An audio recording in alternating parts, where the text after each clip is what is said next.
This world is getting colder, strangers passing by. No one offers you a shoulder, no one looks you in the eye. Disfrutas de la primera temporada de Conversaciones sobre el Futuro gracias a Coca-Cola, Viva y Miller Genuine Draft. Una palabra que defina al expresidente Hipólito Mejía. Humano. Ok. Bueno, pero eso significa muchas cosas. Eso, bueno, cercano, solidario. Yo soy enemigo de definir, yo creo que la vida es más compleja que una palabra. ¿Verdad que sí? Hay muchos grises, ahí, ¿no? Sí, hay demasiada, ¿Y por una Miguel zona Vargas, urbana. si lo tienes que poner en una palabra? Especial. El manejo del poder no solamente es el poder político, es el poder social, es el poder de la influencia que puede tener un artista que puede ser mayor que la de un político en una sociedad. Yo creo que en el caso... O un deportista. O un deportista, claro, como en el caso de Maradona, que obviamente ni Maradona ni Michael Jackson estaban preparados. No, para nada. Y podemos ver los resultados. Pero en el caso de Balaguer, yo creo que Balaguer estaba preparado para el poder, porque Balaguer estuvo muy cerca del poder durante tanto tiempo con Trujillo. Y Balaguer estaba preparado. Pero Balaguer estaba, lo que pasa es que Balaguer estaba convencido que él era imprescindible para el país. Si tú lees lo de Balaguer y las personas, y tú escuchas sobre las personas que estaban al lado de Balaguer, Balaguer pensaba realmente que él era lo mejor que le podía pasar a la República Dominicana. Pero entonces ahí hay un desbalance. No, cuando digo un desbalance me refiero a que yo no digo que sea correcto, yo digo lo que él pensaba y él analizaba. Eso es algo diferente. Sí, pero lo que te digo es que entonces su nivel de evolución en términos de conciencia estaba por debajo del poder que él manejó. No, es que eso depende de lo que tú consideres, de lo que es el nivel de evolución. Él tiene otro sentido de la vida del que tienes tú y del que tengo yo. Sí, totalmente de acuerdo. Él pensaba que él era el hombre del destino, que a él lo habían señalado la mano del Todopoderoso y la Virgen. Sí, eso era lo que él pensaba, que él era el hombre señalado.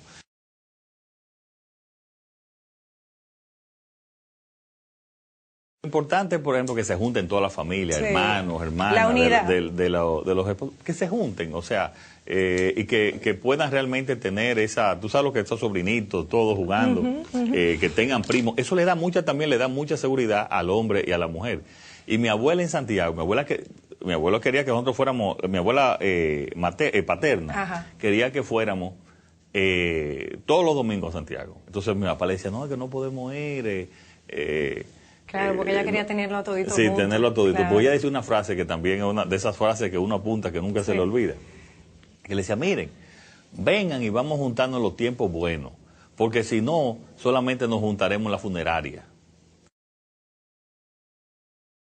¿Cómo es tu papá? O sea, ¿tiene un ritmo distinto a todos los políticos? Él tiene una historia también de lucha también, en parte él participó en el ajusticiamiento de Trujillo, en esa parte, fue ministro de Finanzas de la Revolución, o sea, él siempre tuvo una pasión por la política, en algunos momentos se retiraba al sector privado, después volvía, quizá eso en la parte política no le ayudó mucho de no tener una persistencia en la actividad, pero eso fue una decisión totalmente personal de él y la mía también. Yo hasta hace 5 años yo estaba en el sector empresarial, participaba así de manera en la política, pero muy coyuntural. Pero él tiene un ritmo distinto, o sea, él es distinto. Como político, es lo que te digo, yo no sé si se necesita ser agresivo, de repente él ha estado en el partido correcto, o sea... Yo creo que sí, yo pienso que en esa parte, él siempre estuvo más bien en la parte intelectual política, más que en la parte operativa política. Y yo creo que hay que tener en este país una combinación de las dos cosas en ese aspecto. Pero sí, él tenía su ritmo, nadie le cambiaba su ritmo, nadie le cambiaba su velocidad. Y bueno, y yo pienso que en la política lo principal es qué tú aportaste, qué tú hiciste. ¿Él ha estado siempre en tu vida? Sí, claro, siempre hemos estado y con recomendaciones. Y me pelea cuando dice que yo no hago lo que él dice, que lo que tengo que hacer es esto. Tú sabes, la relación de padre, pero una relación excelente. Disfrutas de la primera temporada de Conversaciones sobre el Futuro gracias a Coca-Cola, Viva y Miller Genuine Draft.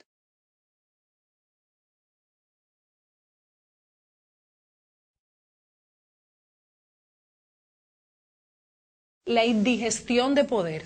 Mira, actual, esa indigestión del poder, actual. sí. Refiriéndote al PLD, a Leonel. A Leonel Fernández. Mira, yo recuerdo que hace en el año 1988 yo tuve un problema en la columna, una hernia discal, que yo creo que es la enfermedad del siglo XXI, porque uno vive todo el tiempo sentado. Y recuerdo, yo siempre ya desde animado por mi padre, pues siempre me inclinó a la lectura. Mira, tú desde pequeño tienes que empezar a leer, eso es lo que te da cultura. Y don Franco Marazame, que fue el director del Listín Diario durante muchos años, se retiró y que fue una vida muy fructífera en todos los aspectos, y murió a los 106 años, creo que hace menos de un año que murió.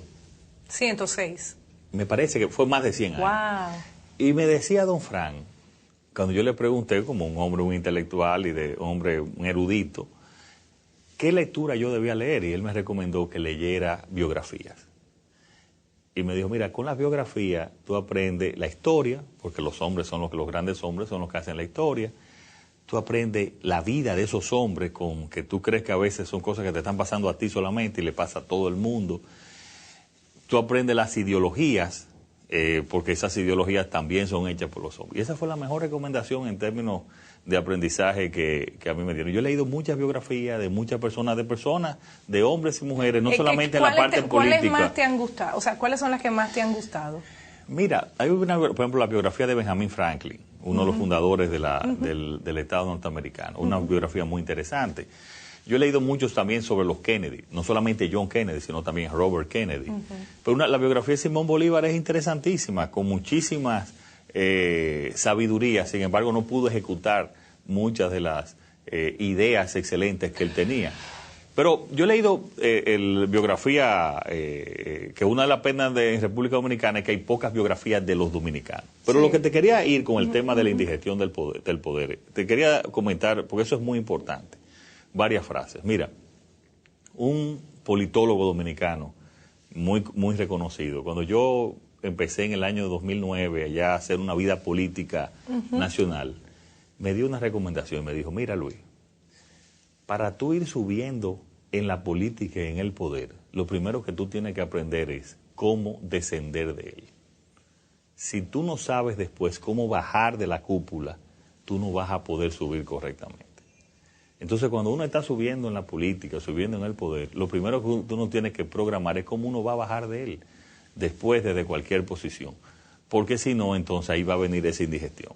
Claro, es como cuando tú estás escalando una montaña, ¿verdad? O sea, tú tienes que planificar porque tú sabes que vas a bajar. Claro, obligatoriamente vas a bajar. Claro, los bueno que suben y piensan que se van a quedar, ahí viene el problema y ahí vienen los errores. Y hay y te quiero dar una historia también que creo que puede ser muy interesante. Rafael Trinidad era un PRDista muy valioso de la ciudad de Nueva York, que fue el que organizó el PRD en la ciudad de Nueva York. Un hombre muy de José Francisco Peña Gómez y también muy de Salvador Jorge Blanco. Trinidad fue cónsul del gobierno de Salvador Jorge Blanco durante los 4 años, o sea, del 82 al 86, cónsul en Nueva York. Y al finales de los años 90, mediados de los años 90, sufrió de cáncer y tenía un cáncer terminal. Yo fui a visitarlo a su casa. Y Trinidad me contó una anécdota que a mí nunca se me olvida. Él me dice que el 16 de agosto de 1986, él fue a acompañar a Salvador y a Doña Cela para el Congreso ya, y le iba a entregar el poder a Joaquín Balaguer. Tú sabes que ese es un caso muy especial, porque el 16 de agosto tú sales del Palacio Presidente y ya no retornas más. O sea, porque el que retorna es un nuevo presidente y le cambian la llave del candado, le cambian toda la estructura de seguridad.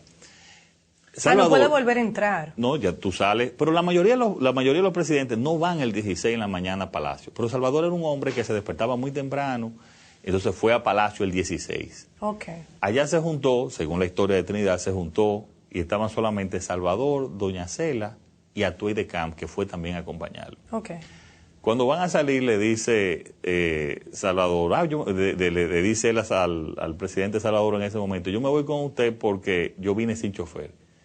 Y Atuey le dice, si deja el carro ahí no va a entrar, después busca el carro porque no te van a dejar entrar. después cuando retorne ya el gobierno ya como gobierno de Balaguer. Bueno, y se cayó atrás en el carro. Dice él que se parquea rápido cerca del Congreso y va caminando a acompañar a Salvador, porque es lo que quiere, como en un acto de solidaridad, estar con él. Claro, y ve que sea Atuey. No, Atuey, Trinidad. Atuey creo que estaba acompañando ya en el vehículo a Salvador y a Doña Celia.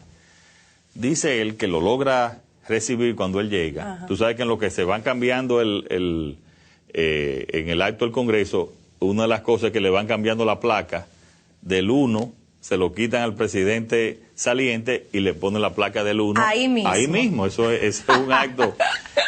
Y dice que cuando sube Salvador, todos los militares haciéndole obviamente el saludo militar. Cuando ya entrega a Balaguer, que había mucha tensión en ese momento también, claro, era un cambio de mando con mucha tensión. Sucede que el jefe de seguridad de Balaguer no había dispuesto a su jefe de seguridad, a su jefe del cuerpo ayudante.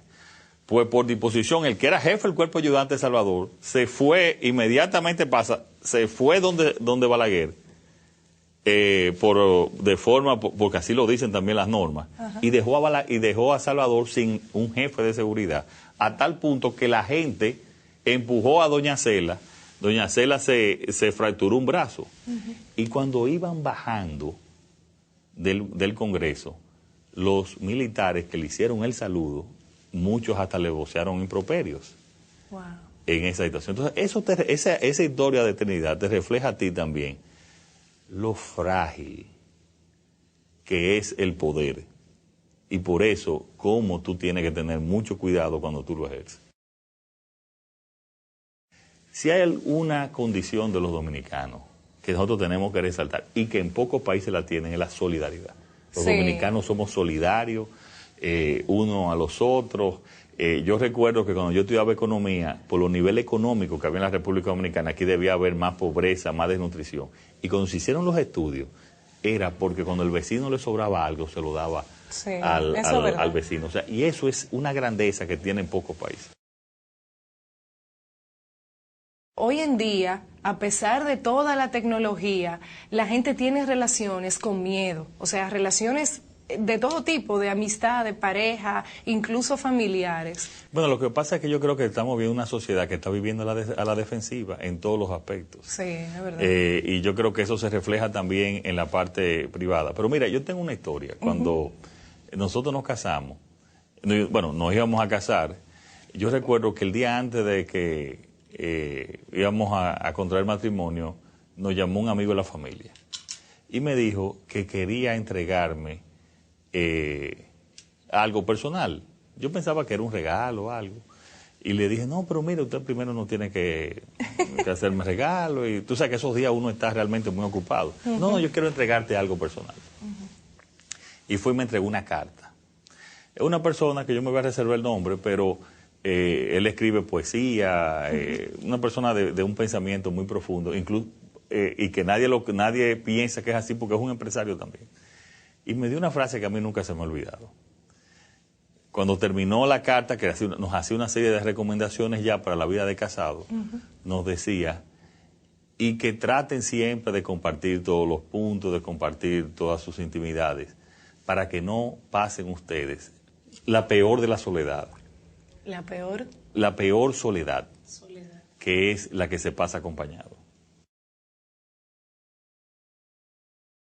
Me dijiste, soy creyente, pero eres economista, con una serie de especializaciones en reingeniería o ingeniería de finanzas, o sea que te basas en el método científico. ¿Crees más en la ciencia? Cuando tú vas a tomar una decisión, tú la haces en base a una serie de datos reales y científicos.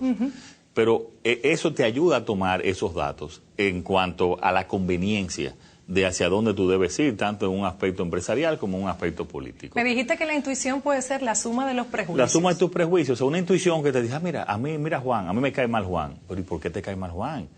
¿Por qué? Porque por la forma que está vestido, porque no te saludó.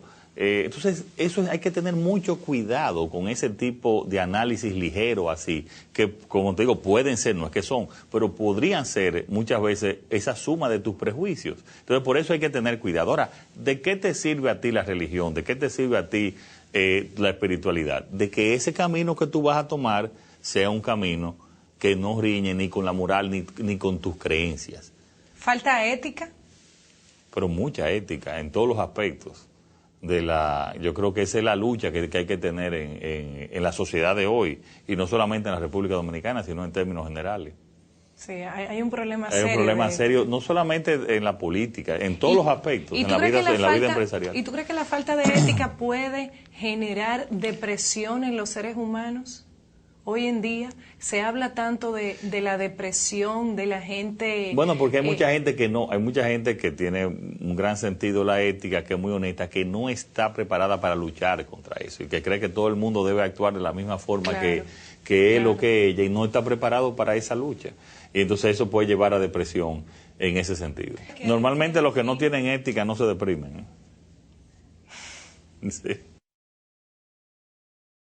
Aquí hay un déficit de la historia dominicana y de sus hombres. Sí, eso es increíble. E incluso aquí hay libros que se han escrito sobre la época de Trujillo, que debido a que hay nombres de familias reconocidas también, lo han recogido, cosa que no debe de ser, porque aquí hay que dejar que se cuente la historia, y si un familiar tuyo hizo algo negativo, tú lo que tienes que no hacerlo, claro, y aprender. Pero eso ha pasado, o sea, aquí todavía es muy sensible, esa historia todavía es muy sensible y se cuenta incluso con paños tibios.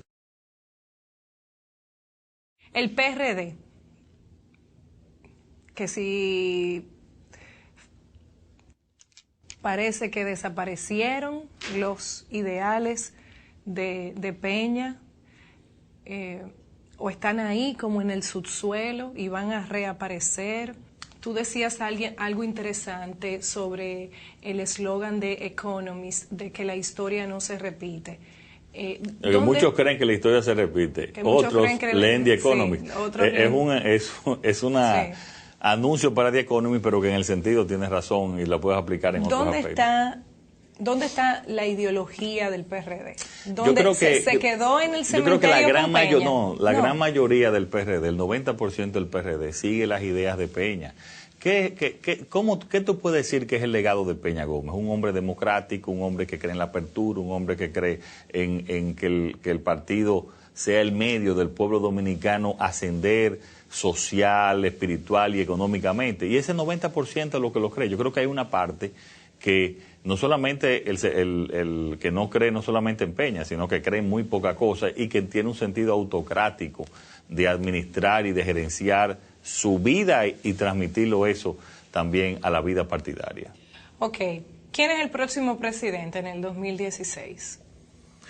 Mira, hablando del futuro. Una de las cosas que yo me he cuidado siempre es de decir el número que decía tu tío, el número que va a salir. No, y no solamente eso, sino yo muchas veces cuando tengo que hablar sobre mí, no me gusta decir, y creo que en ningún programa he dicho lo que yo creo que pueden ser mis cualidades. Entonces, yo estoy trabajando para presentarle a este país una opción como candidato presidencial. Y yo creo y le diría, lo que piense la gente y lo que analice la población dominicana, ese va a ser el próximo presidente. No me gusta involucrarme. ¿Cada pueblo tiene el presidente que merece? ¿O cada pueblo tiene el presidente que compra, que vende?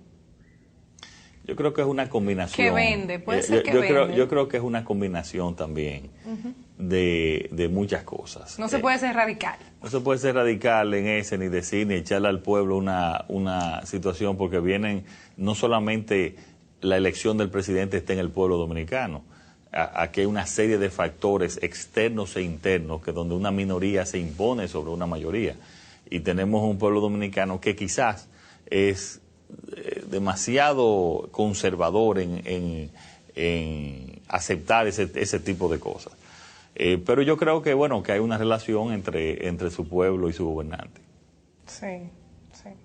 que esa relación sea directamente, que el pueblo tiene el gobernante, yo no fuera tan radical en ese aspecto, pero hay una relación indudable entre el pueblo y sus gobernantes. Pero tú no crees que es una compra y una venta, ¿no? Bueno, es que hay que definir lo que es compra y bueno, lo que es venta. Sí, por ahí voy. Si a mí me dicen, hubo un fraude en las elecciones, o sea, cuando vinieron las actas, la Junta Central Electoral se le sumó más votos a Danilo que lo que... No es así. Ahora, ¿qué es lo que pasa? Bueno, pues ¿dónde está la parte previa antes? O sea, ¿cómo se pudo invertir en este país 200.000 millones de pesos que no es en un déficit, es en un sobregiro del gobierno, de manera irresponsable, para llevar a la población, una población con gran cantidad de carencias, llevar a votar en una dirección? Bueno, pues eso es una compra. Es como una frase muy buena que hay que dice, si yo no tuviera que odiarte, te amaría tanto. O sea, no, pero mira, como una, ¿tú entiendes lo que te quiero decir? Es contradictorio. Yo creo que los dominicanos sobre sí mismos, y tú creo que lo has reflejado muy bien, tienen un pensamiento contradictorio. Sí. Por un lado, se siente nostalgia y cariño sobre ellos mismos y sobre su sociedad, sí, pero por otro lado, no sienten orgullo de el pasado dominicano. Y yo creo que lo que hay que sentir, yo creo que uno lo que tiene que sentir es amor y compromiso con el país. Pero hay varias cosas, tampoco podemos decir, tenemos que reconocer los errores que hemos cometido en el pasado para no volver a repetirlo, y también las cosas positivas que se han hecho desde dominicanos, nosotros resaltarlas, porque penosamente solamente resaltamos las cosas negativas. Y muchas veces entonces, por ejemplo, una figura como Duarte, que es una figura realmente muy especial en temas como patriota dominicano, tenemos que verle las cosas positivas y resaltarlas, que muchas veces lo vemos casi como es como una pieza de museo. Y lo queremos ver como un no, y a veces lo ponemos como un santo, sí, o un semidios. No, vamos a ver cómo un hombre de carne y hueso entendió que pudo en un momento dedicarse a entregarse a la República Dominicana. Pero también reconocer que en un momento se exilió, fue un estratega, y más que un estratega, un visionario. Pero se exilió también y se fue a Venezuela, porque también dijo, yo creo que ya no vale la pena, y perdió en un momento también, ya lo venció el cansancio y quizá la decepción. Entonces también tenemos que aprender y decirle las cosas positivas y las cosas negativas de nuestros grandes hombres para que uno pueda entenderlo, porque queremos solamente en un momento resaltar todo lo positivo y decir que no cometió ningún error, y eran seres humanos. Disfrutas de la primera temporada de Conversaciones sobre el Futuro gracias a Coca-Cola, Viva y Miller Genuine Draft.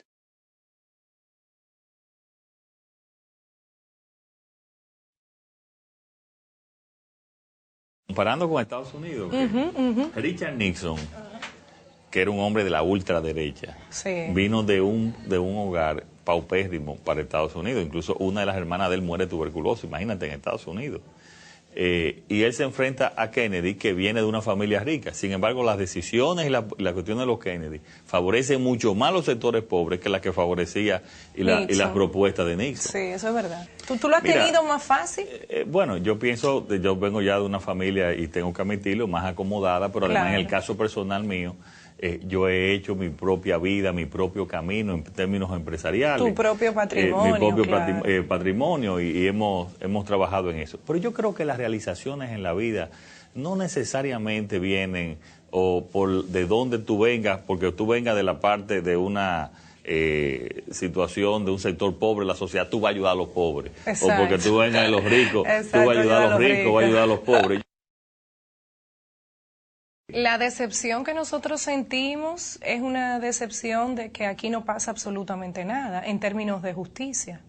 Totalmente. Aquí no solamente que no pasa, que hay un retroceso que estamos llevando a nuestros peores, al tiempo peor en términos de la institucionalidad y la justicia. ¿Y entonces cómo podemos ver un mejor futuro? Bueno, estamos luchando haciendo presión nacional y presión internacional para que se cambie los aspectos las áreas fundamentales que puedan permitir un cambio, que va a ser ya en el 2016.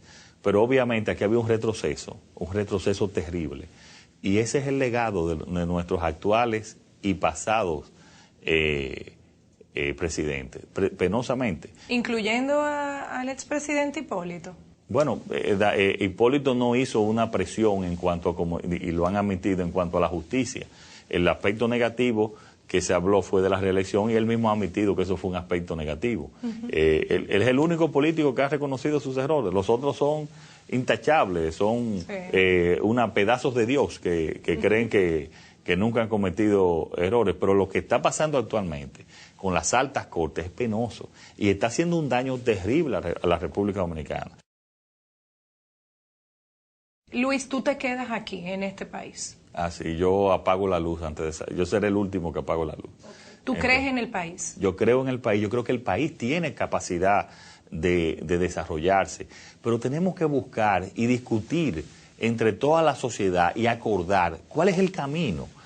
Entonces, para trabajar para el futuro, hablamos de una palabra, de una idea, un concepto: unidad. Unidad y entendimiento. Y tú dijiste también, quitarnos nuestros egos, entender cómo este país, cuál es el camino que este país puede echar para adelante. Y entendernos todos y ponernos de acuerdo todos los sectores empresariales, políticos, de todos los colores. Vamos a ponernos de acuerdo en cuál es el camino. Después que tenemos entonces cuál es el camino, que cada quien puede ejecutarlo y le damos a decisión del pueblo quién va a ser su presidente, quién va a ser que lo puede ejecutar, pero ponernos de acuerdo en eso. Y yo estoy convencido que este país puede echar para adelante y puede realmente desarrollarse, pero no un desarrollo así, una ilusión, que porque construimos un metro ya somos ricos. Tú vas a Costa Rica, en Costa Rica no hay gran infraestructura. Y es un país sumamente más desarrollado desde el punto de vista humano que la República Dominicana. Sí. Entonces, a veces pensamos y tenemos ilusiones que construimos un edificio alto, construimos un metro, construimos grandes obras, ya se desarrolló el país. Ese no es el desarrollo de un país es el desarrollo de ti, de los seres humanos.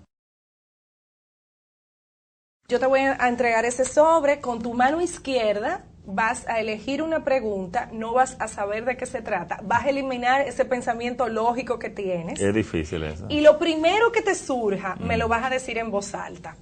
Y ese es el kit de la intuición, esa es la intuición.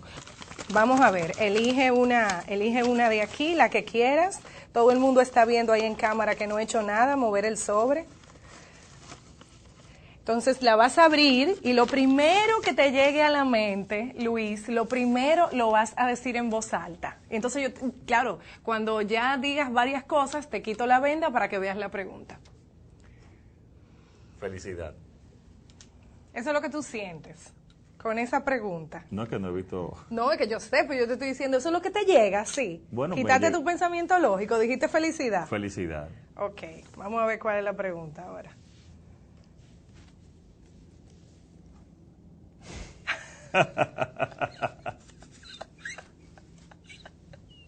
Eso es lo que tú piensas. Eso es lo que tú piensas. Sí. Pero bueno, pero eso es un pensamiento positivo. La pregunta era, ¿qué piensas de Vincho? Felicidad. Felicidad. Bueno, tal vez, fíjate, yo sí creo en la intuición. Tal vez el doctor Marino Vinicio Castillo está en un momento de su vida donde él realmente está tratando de ser feliz. Mira,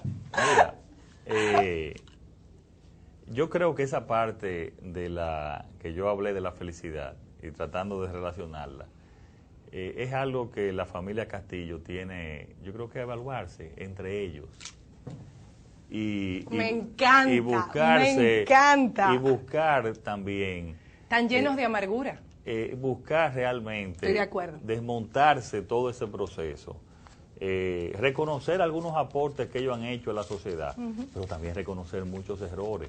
Que ese tipo, cuando se lucha, por ejemplo, en un flagelo como el caso del narcotráfico, que tú no puedes politizar eso es demasiado importante para politizarlo, demasiado importante en la lucha. La corrupción, no tampoco politizar esa parte. Hay corruptos blancos, hay corruptos morados, hay corruptos rojos, hay corruptos de todos los partidos. Así es. Y yo creo que el daño más grande que se ha hecho es utilizar esos dos gravísimos problemas que tiene el país y politizarlos.